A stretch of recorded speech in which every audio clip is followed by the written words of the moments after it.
सब जानते हैं कि बीएसपी के कार्यकर्ताओं को भटकाने के लिए, डिमोरलाइज करने के लिए विपक्षी पार्टियां कितने किस किस्म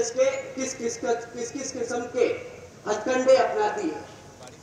एक सबसे आसान और सबसे ज्यादा परेशान करने वाला हथकंडा जो मैंने पर्सनली बहुत बारी सुना और महसूस किया है कि हमारे भोले भाले कार्यकर्ता को ये अफवाह फैलाते हैं, उनके बीच में ये अफवाह फैलाते हैं कि जी हाथी इसलिए नहीं चल पा रहा पिछले कुछ सालों से क्योंकि वो किताब के बोझ से दब चुका है।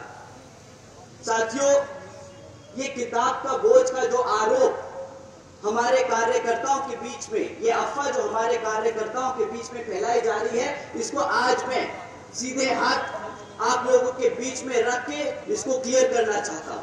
पिछले 6 साल में 25 राजनीतिक दलों ने तकरीबन 16,500 करोड़ रुपए बड़े बड़े धरना सेठों की कंपनियों से इलेक्टोरल बॉन्ड यानी चंदे के रूप में लिया। साथियों, इन 25 राजनीतिक दलों में बीजेपी से लेकर समाजवादी पार्टी तक सबका नाम है सिवाय एक के। क्या आप जानते हैं किस पार्टी का नाम इलेक्टोरल बॉन्ड्स के चिट्ठे में नहीं आया? साथियों, आपकी बीएसपी सही कहा। एक बार जोर से बोलिए कि कार्यकर्ता यहां पर अपने तन मन और धन से इस पार्टी को चलाता है, ना कि किसी धरना सेठ के पैसों से। बीएसपी केवल यहां उत्तर प्रदेश में ही नहीं बल्कि पूरे देश में बड़े बड़े पूंजीपतियों व धरना सेठों के धन बल से नहीं बल्कि अपने समर्थकों, कार्यकर्ताओं के तन मन धन से हमेशा से अपने चुनाव लड़ते आई है और आगे भी अपने कार्यकर्ताओं के समर्थनों के धन से ही अपना चुनाव लड़ती आएगी। पिछले 10 साल से कांग्रेस बीजेपी की सरकारें चलती आ रही हैं विभिन्न प्रदेशों में और सत्ता में केंद्र में भाजपा की सरकार। बीएसपी का तरीका नहीं, कभी भी बीएसपी के लोग सड़क पे उतरकर किसी से लड़ाई झगड़ा नहीं करे। हमारे लोगों ने हमेशा सूझबूझ और दिमाग से काम लिया। बहन जी ने हमेशा समझाया कि साथियों, सड़क पे उतरकर झगड़ा कर आपको अपने लोगों के लिए न्याय नहीं मिलेगा।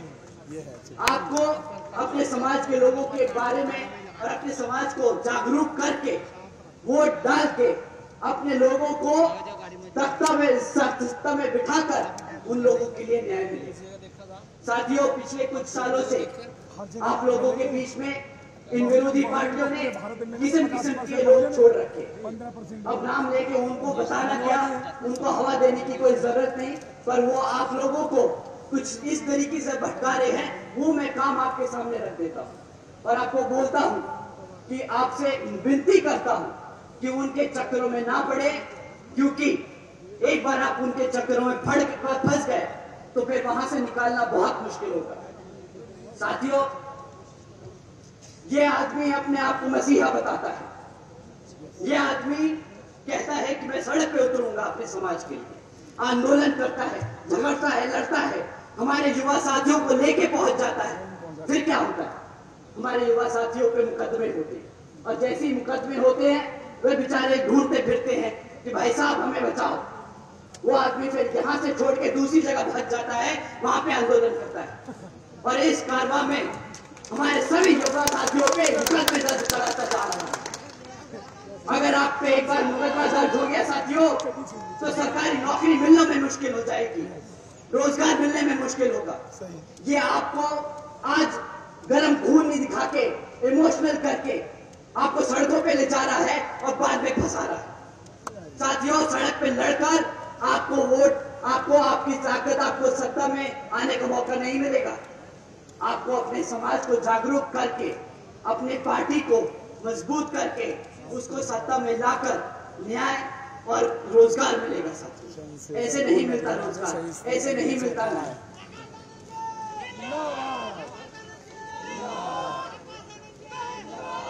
साथियों, अभी पिछले कुछ दिनों में इस व्यक्ति ने अपनी पूरी जी जान लगा दी कि वो इंडिया अलायंस में घुस जाए। किसी तरह अगर इंडिया अलायंस में घुस गए तो भाई अपनी एक सीट निकाल लेंगे। बेचारा घबराता है कि अपने आप लड़ना पड़ जाए तो जमानत जब्त हो जाएगी। परंतु साथियों, बेचारे की किस्मत इतनी खराब कि इंडिया अलायंस में होके भी बेचारा बेघर घूम रहा है। पूछ रहा है कि साला कोई एक सीट तो दे दे भाई। अब अपनी खुद की पार्टी से लड़ना पड़ रहा है।